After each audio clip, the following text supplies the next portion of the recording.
ሰበር አሁን የገባ መረጃ አርሚ 26 ወደ ታሪክነት ተቀይሯል እየተባለ ይገኛል። በራያ ግንባር በታጣቂው ኃይል ላይ የደረሰው የመጨረሻው ኪሳራ ዛሬ በራያ ግንባር አዲስ ጥቃት ለመክፈት ሲዘጋጅ በነበረው የህወሓት 26ኛው ታጣቂ ክፍል ወይም በቀድሞ አጠራሩ አርሚ 26 ላይ የተወሰደው ጠንካራ እርምጃ ኃይሉን ሙሉ በሙሉ ደምስሶታል። የጥቃቱ ዝርዝር ኪሳራ ከስፍራው በደረሰን የተረጋገጠ መረጃ መሰረት በታጣቂ ክፍሉ ላይ የደረሰው ኪሳራ እንደሚከተለው ቀርቧል። የሞርታር አሃዱ መደምሰስ በ26ኛው ታጣቂ ክፍል ወይም ኮር 3 ስር የሚገኙ የሞርታር ቡድን አባላት በተወሰደባቸው እርምጃ ሙሉ በሙሉ ተደምስሰዋል።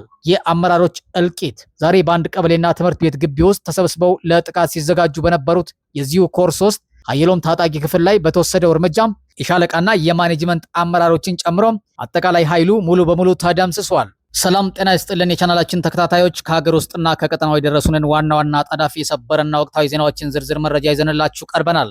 በራያ አላማጣ ወረዳ መረዋ ንዑስ ወረዳ ልዩ ስሙ መረዋ ሁለተኛ ደረጃ ትምህርት ቤት አቅራቢያ በነበረ የታጣቂ ኃይል ላይ ከባድ የድሮን ጥቃት መፈጸሙ ተገለጸ። የጥቃቱ ዝርዝርና ሰዓት። ጥቃቱ ዛሬ ጠዋት 2 ሰዓት አካባቢ የተፈጸመ ሲሆን በቦታው ላይ የነበሩ የአይን እይታ ምንጮች እንደገለጹት ጥቃቱ ከተፈጸመ በኋላም በአካባቢው ትልቅ ድንጋጤና ሽብር ተፈጥሮ ነበር። የጥቃቱ ኢላማ ጥቃቱ በዋናነት ያተኮረው መረዋ ሁለተኛ ደረጃ ትምህርት ቤት አቅራቢያ በችግኝ ጣቢያው አካባቢና ከቤተ ክርስቲያን አለፍ ብሎ በሚገኘው ዋርካ ወይም አዶሮ ዛፍ ስር በተሰበሰቡት 26ኛ የታጣቂ ክፍል ወይም ህወሓት ታጣቂዎች ላይ ነው። የመሳሪያና የትራንስፖርት ሁኔታ እንደ ምንጮች ዘገባ ከሆነም ጥቃቱ የተፈጸመው ታጣቂዎቹ በግመል ተጭነው ከኤርትራ የመጡ የመሳሪያና የቁሳቁስ ድጋፎችን በመረከብና ማራገፍ ላይ በነበሩበት ወቅት እንደሆነ ተገልጿል። የደረሰው ጉዳት በጥቃቱ የታጣቂ ኃይሉ ላይ ከፍተኛ ጉዳት የደረሰ ሲሆን በተለይም በግዴታ ታፍነውና ተገደው ወደ ውጊያ በገቡ በርካታ ወጣቶች ላይ የደረሰው ጉዳትና ህይወት ማለፍ እጅግ አሳዛኝ መሆኑ ተጠቅሷል። የአየር ላይ ሁኔታና ጥንቃቄ ጥቃቱ ከተፈጸመ በኋላም ድሮኑ አሁንም በአካባቢው አየር ላይ የተንሳፈፈችና ቅኝት እያደረገች እንደሚገኝ በመግለጽ የአካባቢው ህዝብ ታጣቂዎች ከተሰበሰቡበት ከሰፈሩበትና እንቅስቃሴ ከሚያደርጉበት ቦታ ሁሉ በመራቅ አስፈላጊውን ጥንቃቄ እንዲያደርግ ጥብቅ ማሳሰቢያ አስተላልፈዋል። ወደ ሁለተኛው መረጃ ስናመራ የጀነራል ሳሞራ የኑስ አነጋጋሪ ንግግር በሀገራዊ ምክክር ኮሚሽኑ ላይ የቀድሞው የኢፌዴሪ ጦር ኃይሎች ጠቅላይ ኤታማዦር ሹም ጀነራል ሳሞራ የኑስ በሀገራዊ ምክክር ኮሚሽኑ የምክክር መድረክ ላይ በመሳተፍ በኢትዮጵያ አሁንም የሃይማኖት እኩልነትና አካታችነት አልተረጋገጠም ሲሉ ያቀረቡት ሀሳብ ሰፊ አነጋጋሪነትን ፈጥሯል። የሃይማኖት እኩልነት ጥያቄ ጀነራል ሳሞራ የኑስ በንግግራቸው በሀገሪቱ የሃይማኖት እኩልነትና አካታችነት አሁንም ሰፊ ክፍተት እንዳለበት ገልጸው የህግና የፖሊሲ ማስተካከያዎች እንደሚያስፈልጉ አሳስበዋል። የአክሱም ሙስሊሞች አብነት እዚህ አቋማቸውና ላነሱት ጥያቄ ማጠናከሪያ በማድረግ ኢትዮጵያን ሙስሊሞች አጠቃላይ ሁኔታ ያነሱ ሲሆን በተለይም የአክሱም ሙስሊሞች ሁኔታ በዋና አብነት ጠቅሰዋል። ሁለተኛም የመስጂድ ግንባታና የመቃብር ቦታ እገዳ በአክሱም ከተማ የሚኖሩ ሙስሊሞች በተወለዱበትና ባደጉበት ከተማ መስጂድ የመስራትም ሆነ በመስጂድ የመቀበር መብት እንደሌላቸው ይህም የሃይማኖት እኩልነት አለመኖሩን እንደሚያሳይ ለሀገራዊ ምክክር ኮሚሽኑ አባላት አስረድተዋል። ሶስተኛው የህዝብና የምሁራን ምላሽ ይህንን የጀኔራሉን ንግግር ተከትሎ በኮሚሽኑ መድረክና በማህበራዊ ሚዲያዎች ላይ የተለያዩ አስተያየቶች እየተሰጡ ይገኛሉ። ወደ ሶስተኛው መረጃችን ስናመራ ወደ ጫካ የወጣ ነው ምክክር ባለመኖሩ ነው። ካፒቴን ማስረሻ ሰጤ በአየር ኃይል ካፒቴንነት ያገለገሉትና በአማራ ክልል ግጭት ወቅት የታጣቂዎች መሪ የነበሩት ካፒቴን ማስረሻ ሰጤ የትጥቅ ትግል የህዝብን መከራ ከማራዘም ውጭ ጥቅም እንደሌለው በመገንዘብ ከጓደኞቻቸው ጋር የሰላም አማራጭን መቀበላቸውን ገልጸዋል። ወደ ጫካ የመውጣት ምክንያት ወደ ጫካ ለመውጣት የተገደዱት በመነጋገርና በመመካከር ችግሮችን ለመፍታት ባለመቻሉ እንደነበር የጠቀሱት ካፒቴኑም በአሁኑ ወቅት በኢትዮጵያ ሀገራዊ ምክክር ኮሚሽን ሂደት ላይ የተሳተፉ ይገኛሉ። ምክክር ሂደት ሁኔታ የተጀመረው የምክክር ሂደት አካታች ፍትሐዊና ገለልተኛ መሆኑን ካፒቴን ማስረሻ ሰጤ ገልጿል። የቀረበ ጥሪም የውጭ ጥላቶችና ጽንፈኛ አስተሳሰቦች ሀገር እንዳይበታተኑ ብቸኛው መፍትሄ ውይይትን ማስቀደም እንደሆነ አሳስበዋል።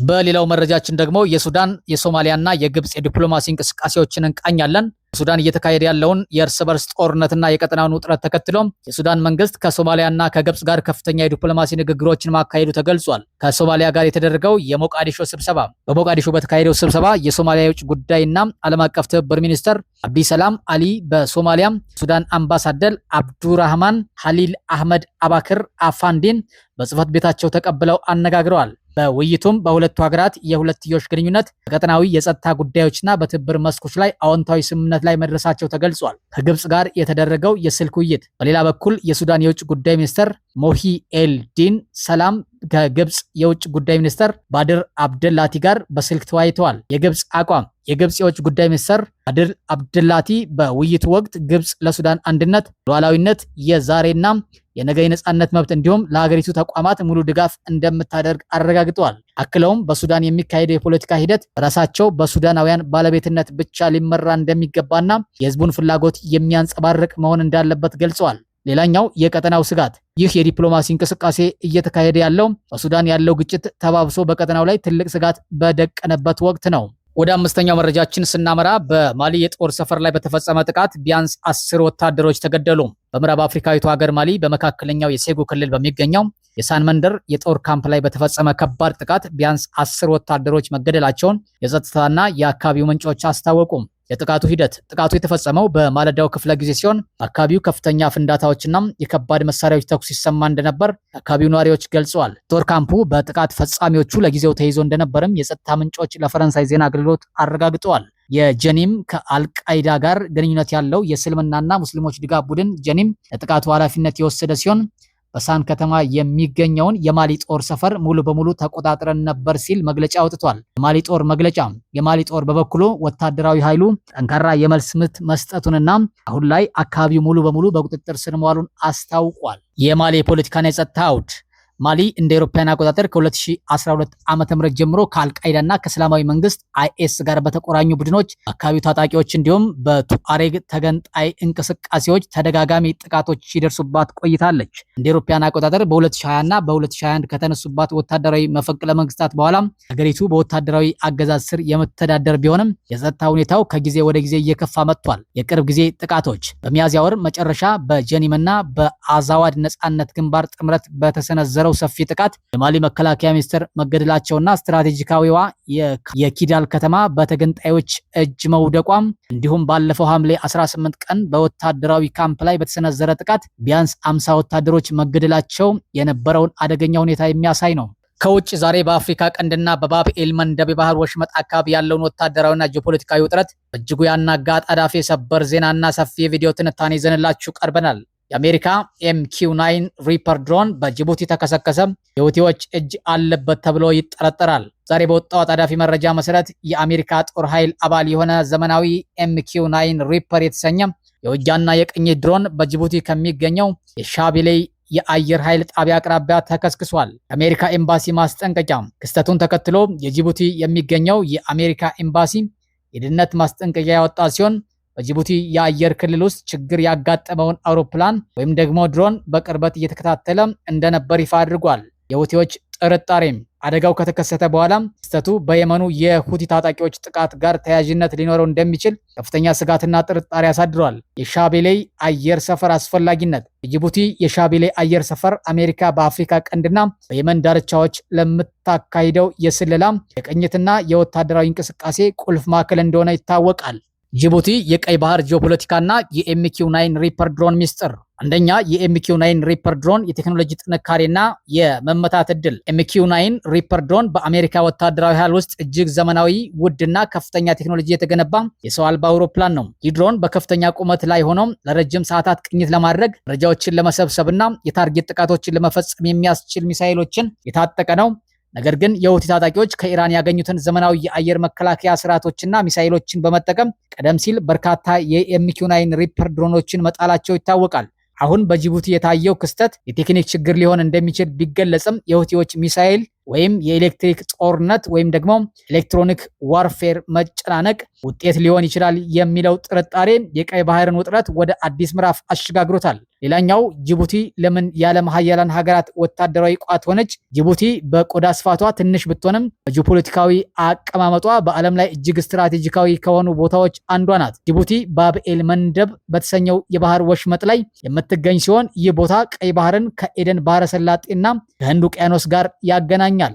በጅቡቲ ውስጥ ወታደራዊ ቤዝ ያላቸው ዋና ዋና ሀገራት አሜሪካ በካምፕ ሌሞኔር እና በሻቤሌ አየር ሰፈር ሰፊ ወታደራዊ ኃይልና የድሮን ጣቢያ አላት። ቻይና ከሀገሯ ውጭ የመጀመሪያውን የባህር ኃይል ወታደራዊ ቤዝ በጅቡቲ አቋቁማለች። ፈረንሳይ ከቀደመው የቅኝ ግዛት ታሪኳ ጀምሮ ትልቅ ወታደራዊ ስፍራ አላት። ጃፓንና ጣሊያን የራሳቸው የሆነ ወታደራዊ ቤዝና የባህር ላይ ጸረ ወንበዴ ጥበቃ ማዕከል አላቸው። ሶስተኛም የቀይ ባህርና የባብኤል መንደብ ወሳኝነት። የዓለም የንግድ መርከቦች በተለይም ነዳጅና የንግድ ዕቃዎችን የሚጭኑ ግዙፍ መርከቦች የሚያልፉት በዚህ መስመር ነው። የሁቲዎች ጥቃት ከተጀመረ ወዲህ የቀይ ባህር የንግድ መስመር ከፍተኛ ስጋት ውስጥ ወድቋል። አሜሪካና ዓለም አቀፍ ጥምረት የንግድ መርከቦችን ለመጠበቅና የሁቲዎችን የሮኬት ጥቃት ለማስቆም የድሮን ቅኝቶችንና የአየር ጥቃቶችን የሚያካሂዱት በዋናነት ከጅቡቲ አየር ቤዝ ተነስተው ነው። የድሮኑ መከስከስ የሚያስከትለው ፖለቲካዊና ወታደራዊ አንድምታ።